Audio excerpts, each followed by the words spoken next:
Good evening, I'm Agnes Tuniga. You can also follow us live, our YouTube channel, TBC Online, and also get all the latest news through our Instagram, Facebook, and Twitter pages at TBC Online.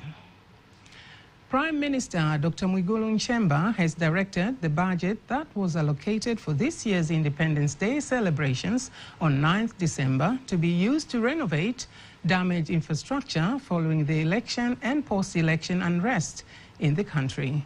Dr. Nchemba gave the directive in Ubungo district as part of his Dar es Salaam region tour, which is the first since his appointment.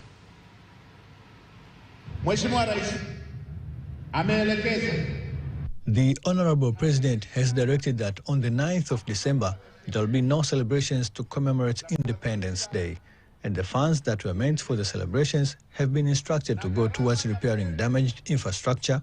Starting today, the relevant sectors must coordinate all the money that was meant for the celebrations because the President has directed that it be used to fix the damaged infrastructure and restore health centers that are needed to save the lives of Tanzanians.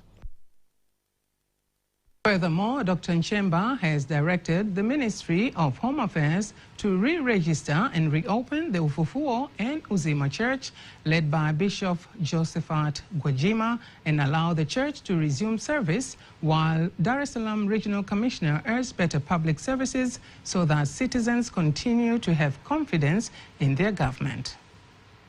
Home Affairs, I acknowledge that you are here. Please review and establish a proper procedure, re-register the religious institutions, clarify where their registration requirements currently stand, and for those that had complications, place them under a 6-month supervision period. I recognize that one of them was Ufufuo na Uzima. Reopen it and place it under a 6-month monitoring framework. Honorable Prime Minister, it is true that there are issues that citizens dislike and others they truly resent. For example, the government has prioritized the special groups such as women, youth, and people with disabilities. A citizen goes to apply for a loan, and on the first day, they are pushed around. The second day, they are pushed around again. They are asked for bribes and still do not get the loan. Naturally, the citizen will resent the government. These directives, Honorable Prime Minister, are directed to us as the government. We must stand firmly to ensure that this Tanzanian does not hate the government because they encountered a leader who lacks fear of God and fails to resolve citizens' problems without bribery or arrogance. Dar es Salaam region is the second region to be visited by the Prime Minister after touring Singida region last week. Tourism is still one of Tanzania's fastest growing sectors, with the country experiencing a comparatively large number in international tourist arrivals this time of the year, driven by global confidence in the country's safety, improved infrastructure, and the worldwide appeal of its natural wonders. According to recent industry updates, the sector contributed over 1.9 million visitors in 2023 and generating more than Tanzanian shillings 7.2 trillion for the economy. And this November, airports and national parks across the country are seeing an even bigger influx of travelers. My colleague Caroline Maleo is in Kilimanjaro and has prepared the following report.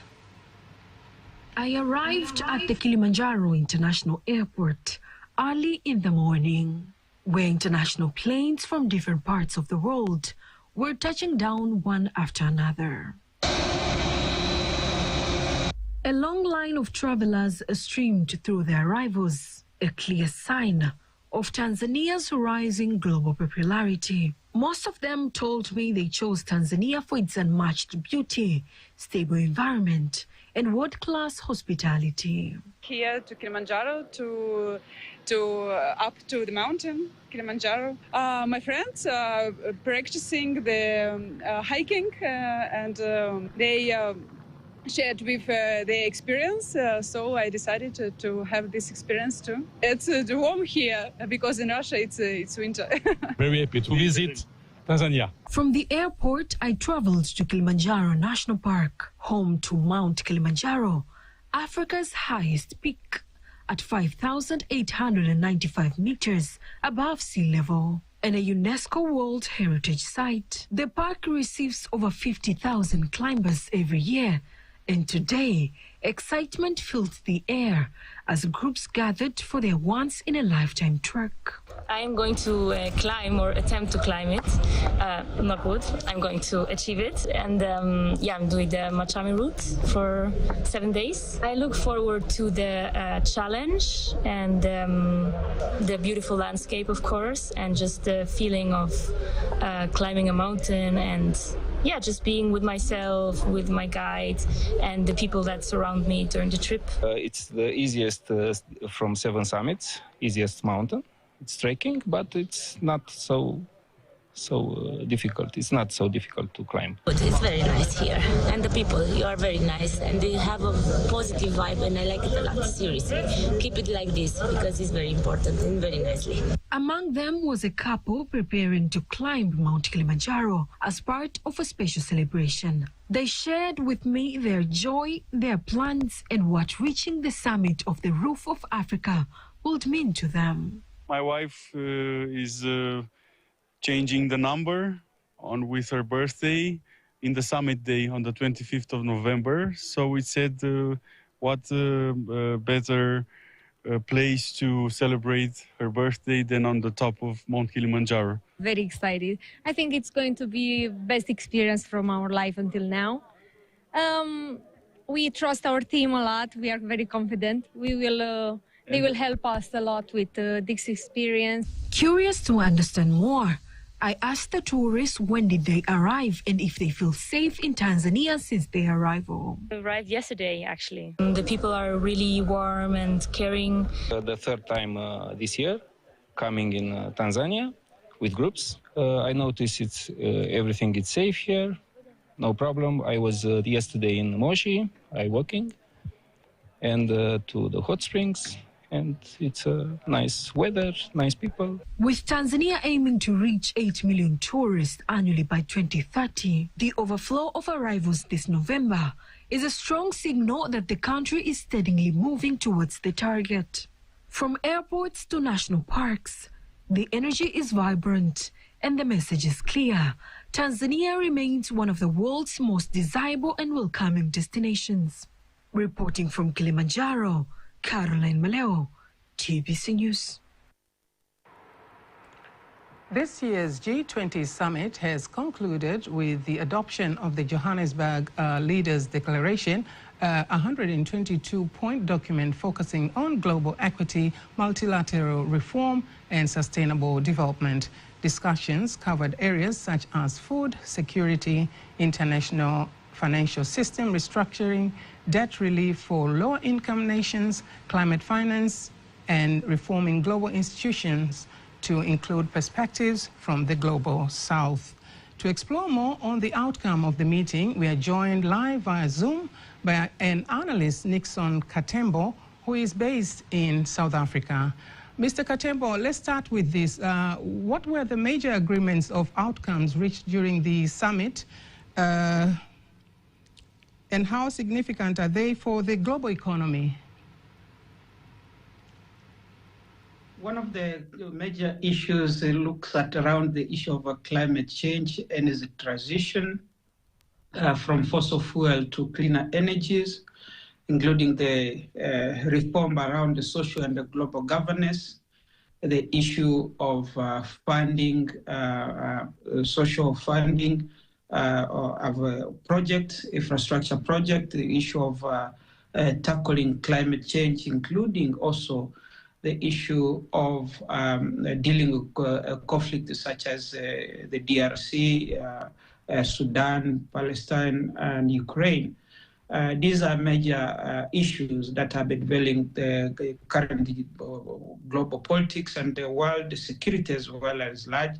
In particular for us, as a continent, we look at a major conflict happening on a continent that leader of the G20 have talked about in ensuring that those conflicts come to an end. But however, the key takeaway, I think, is more of the economic reforms within global institutions such as the IMF, the World Bank, and the multilateral institutions that give voice to developing economies in what was known as a global south. On the summit itself, what were how effectively did it focus on the pressing issues like climate change, global security, and development financing? Well, let's pick one issue. Say, for example, the issue of development financing. We have seen in the issues of multilateral institutions that deal with finance, such as the IMF, the issue of inequity in funding. For example, major project that comes with a huge interest on loan that are given for the development projects. And we see that disparity where the countries in the global north, for example, receive an interest of about 3 to 6%. But when it comes to developing countries, such as countries in Africa, the interest shoot up by 11 to up to 20%, depending on what are negotiations that these development finance agencies negotiate with the concerned countries. And I think it's those discussions that leaders discuss to say that how can we create an environment of enabling development equity in financing and making sure that financing project and the development happen hand in hand with the social economic justice that we have seen a disparity within the global political and economic system. And that is on one aspect. On the second aspect, which is the security issues, we see various political and geostrategic interests playing out in many of the conflicts on the continent, and not on the continent, but also elsewhere in the world. You look at the issues, for example, of Russia and Ukraine, that is still an ongoing conflict. You look at Palestine, which have its origin after the end of the Second World War and the subsequent creation of the State of Israel, and the subsequent conflict that ensued, the Arab conflict with Israel that lasted over 7 days in 1967. And you see the Palestinian land being taken away by Israel, the shrinking of the Palestinian territory that have been recognized by the United Nations, and all those that the Israeli influence rather on the continent, but also within the American political system via AIPAC, American Political Israeli Action Committee, which have a much say on what Congress says in the United States. These are all issues that all encompass the global governance, global financing, and the political, the economic development thereof. That are hindered by those different interests within the global economic system. I understand, Mr. Katembo, there are commitments that have been made by the member states. Which commitments made by member states are expected to have the most immediate impact? And, of course, how will they be monitored on the way forward? Well, one of the major commitments that member states have focused on is the issue of climate financing by reducing emission at least by 2% according to the Paris Agreement. Whether that will be realized will depend on the political will from member states in making sure that that particular focus area of this discussion, the G20, are realized. The other aspect is changing the system of multilateral governance to be more equitable, and the issues of social governance, the reform around major institutions such as the World Trade Organization, the International Monetary Fund, IMF, as well as the World Bank, and how they deal with development financing issues in the developing world. And this, therefore, give room for the creation of a more social, equitable, and economic justice, economic parity when it comes to development finance, including issues of socio-economic justice. Because without socio-economic justice, we're likely to see more conflict happening owing to various problems that are happening across the world. Mr. Katembo from Johannesburg, South Africa, I do thank you very much for your insight on that G20. Thank you for having me. The Minister for Industry and Trade, Judith Kapinga, says her ministry has put in place a strategy to increase the number of industrial estates in the country with the aim of boosting foreign exchange earnings and increase employment opportunities.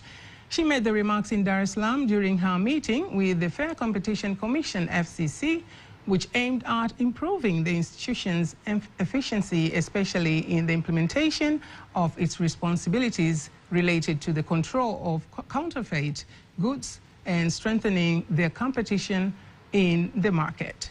Speaking during the meeting, Kapinga said the industrial and trade sector currently contributes between 24 and 28% to the national GDP, and that increased industrial production will further stimulate the country's economic growth. Mikakati ambayo tunayo serikali, la kwanza kuendelea kuongeza kongani za viwanda. The strategy we have as a government is first to continue expanding industrial clusters, because we believe that through industries will not only increase the country's revenue, but also create more jobs and grow domestic income. We already have major policies in place, but we will also introduce additional policies in line with the changes in the business environment that occur from time to time. On the other hand, the Acting Director General of the FCC, Hadija Ngasongwa, says the Commission remains committed to closely monitor and control the import of substandard and counterfeit products into various markets in the country to protect the health of the public and fair commercial competition. 13 ambazo ziko chini ya Wizara ya Viwanda Biashara. Among the 13 institutes under the Ministry of Industry and Trade, she has been able to visit today and learn about our key responsibilities. First, we are strengthening business practices to align with market forces so that they are more competitive, not based on tricks or coercion. Therefore, our commission is here as a referee to ensure that one business person and another operate under principles of fairness to increase productivity, efficiency, and innovation.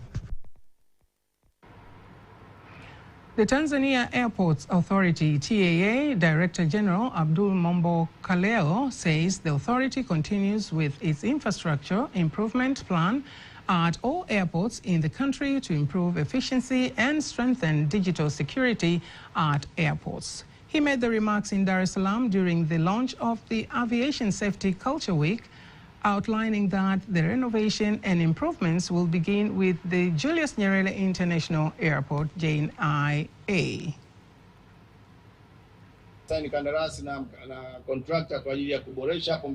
We have already signed a contract to improve the area ahead, including adding, shading, and canopy.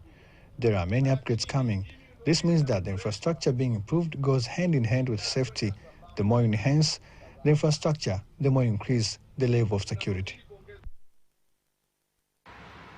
On the other hand, the director of Julius Nyerere International Airport, JNIA, Bertha Bankwa, says the main objective of the week is to transform the aviation safety perception as well as increase the passengers' participation, stakeholders, and various institutions in safety issues. Asilimia 80 ya matukio ya usalama ni ya kibinadamu. About 80% of security incidents are caused by human factors. So if we organize ourselves well and believe that safety starts with me, we can reduce these incidents. This week continues to remind us The safety is not the responsibility of the security unit alone, and it is not just a matter of machines. Safety is a responsibility for everyone. The African Union Advisory Board Against Corruption has identified corruption as the #1 obstacle to development in Africa, causing an estimated loss of US dollars 125 billion annually, with each country estimated to lose more than US dollars 2.3 billion annually. Speaking at the closing of the board meeting in Arusha, the board chairman Kwame Edem Senamo says the assessment prompted the board to submit to the African Union leadership a proposal to establish common codes of conduct for public servants to control the problem. We are continuously learning. We believe that by deploying some of the innovative ideas that have come up in this session, we will have a progressively better future, not just for our organ, but for the continent. In the year 2026, some of the key things we'll be looking at doing is to take to the leadership of the AU the fact that corruption is still the singular #1 issue that this continent needs to deal with. If you have a bucket with many holes, then all the resources that we are getting is simply leaking out. And so #plug the corruption holes. Let's make sure that what we are losing, which at the moment Mo Ibrahim estimates at $125 billion annually, which estimates almost about $2.3 billion per member state of the AU. We need to take actions to deal with this. It appears that African citizens are not angry enough. In 2026, we will need to galvanize the sentiments of our citizens across the length and breadth of this continent to understand that this is an issue that is burning and that all of us need to hold hands to tackle. Some board members who contributed to the discussion stressed the importance of strengthening joint cooperation in ending corruption in member states. On integrity in the public service, especially because I know the public servants are the ones who have been given mandate to use a lot of resources in our respective member countries. So if there is a proper and efficient use of the resources, the scarce resources, I believe that we're going to improve socio-economic services delivery in our respective countries and to end poverty and elevate the standard of living in to our people. And I think it's about time that we really push our member states to walk the talk, our African governments to really demonstrate their commitment through ensuring that legal frameworks that are robust and effective in terms of addressing corruption are put in place. They need to ensure strengthened and effective institutions that are tasked and mandated to deal with issues of corruption. Iringa Regional Referral Hospital has received an oxygen therapy air generator to produce medical-grade oxygen to serve patients in need, including those with respiratory cases. Director of Iringa Regional Referral Hospital, Dr. Alfred Mokalebela, says previously the hospital was spending more than 500,000 shillings per day for ordering the service from other regional hospitals. In the past, we used to buy this medical oxygen from Beira, Dodoma, and Dar es Salaam. Normally, in a single day, we would use 8 to 10 cylinders, and one cylinder cost us 40 or 50,000 shillings. So the production cost became very high, and sometimes up to 20 cylinders can be used in a day, because during the cold season, people suffer from chest illnesses.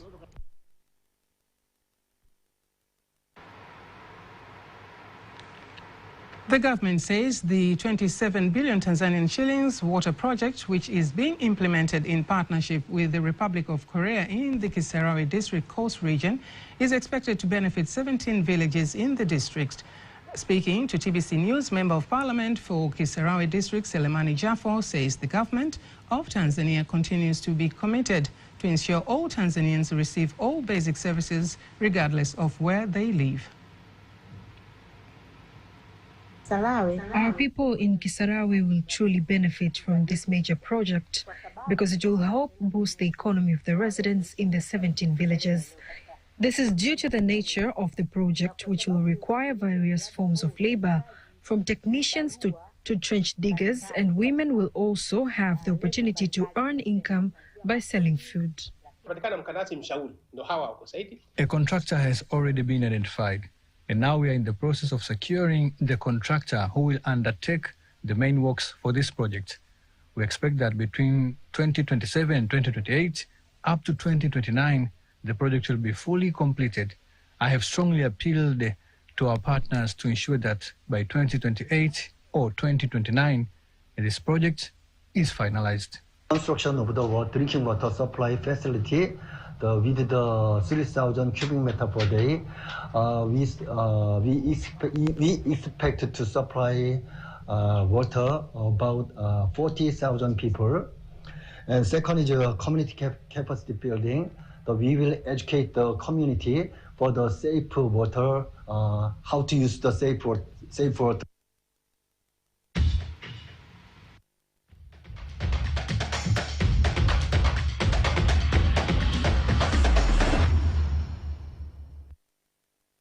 In sports news, KMC head coach team losing 6 out of 7 matches that they have played this season in the Tanzanian Premier League. Maximo believes this is a transitional period and that his team will improve its performance and start surprising many. Coming to my mind because I never give up. You know, for me, I have two different things. If you tell about results, you're correct. You are correct because results did come, but performance not. I think that in performance, most games we play well. Most games you did deserve lost. But you should accept sometime in football, you know, some things delay to change. Like I told you, as coach, you should believe all the time. KMC is struggling after suffering a defeat in their match against JKT Tanzania and is now preparing to face Mtibwa Sugar.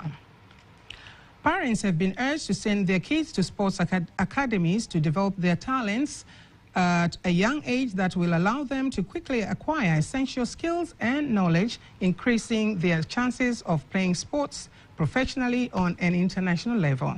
Speaking to TBC News during the training of kids in Al-Kaiser Academy at Ismailia, Egypt, parent Dola Ibrahim insists that training of kids in tender age make them to learn more quickly skills and knowledge of the game, which could give them bigger chance to play to international level. It's very important to take care of your children because also it's a good play, but it's so hard. If it's hard in his leg, it's it's bad. Yeah, not good if it's hard. But so they come to take care of his children. That's enough. This reason, I want to play him first in the academy, then to Ismaili, then he played out of Egypt, Africa. I want to play in Tanzania one day. That's. Egypt has a strong system for producing young football talent, and this is reflected in the success of its players in African competitions and on the national stage. That is sports news. Before we conclude the news bulletin for tonight, let's take a look at our weather update. Hello, dear viewer. Welcome again to the next 24 hours forecast, starting tonight at 9 p.m. From Tanzania Meteorological Authority, my name is Ramadan Omari. Rainfall models are showing reduction of rainfall over most part of our country, except over a few areas, especially over the northeastern highland, Lake Victoria, toward western part of our country. And tonight, most part of our country are expected to feature partly cloudy condition. And tomorrow, few areas, especially in Kagera, Geita, Mwanza, Kigoma, and the Katavi regions, are expected to feature partly cloudy condition, thunder showers, and sun period. In Arusha, Kilimanjaro, and the Manyara regions, are expected to feature partly cloudy condition, light torrential showers over few areas, and sun periods. And the remaining regions are expected to feature partly cloudy condition and sun periods. In terms of wind pattern, we're expecting wind to flow at a speed of 20 kilometers per hour, especially over the coastal areas. And the state of the sea is expected to be slightly. Over Lake Victoria, Tanganyika, and Lake Nyasa, wind speed is expected to reach 30 kilometers per hour. While over Lake Rukwa, wind speed is expected to reach 10 kilometers per hour. And now, let's have a look on the next weather forecast over some regions of our country. In Dar es Salaam, we're expecting light to moderate rain over a few areas. In Dodoma region, we're expecting partly cloudy condition and sun periods. Over Mbeya, we're expecting partly cloudy condition and sun periods. In Mwanza region, we're expecting partly cloudy condition, thunder showers over a few areas. Over Kilimanjaro, we're expecting partly cloudy condition, light rain over a few areas. In Morogoro, we're expecting partly cloudy condition and sun periods. And over Arusha, we're expecting partly cloudy condition, light rain over a few areas. And that is all for today. Thank you for watching, and goodbye. Dear viewers, we have come to the end of our news bulletin for tonight. Throughout, I've been your host, Agnes Tuniga. Thank you very much for being with us. Good night.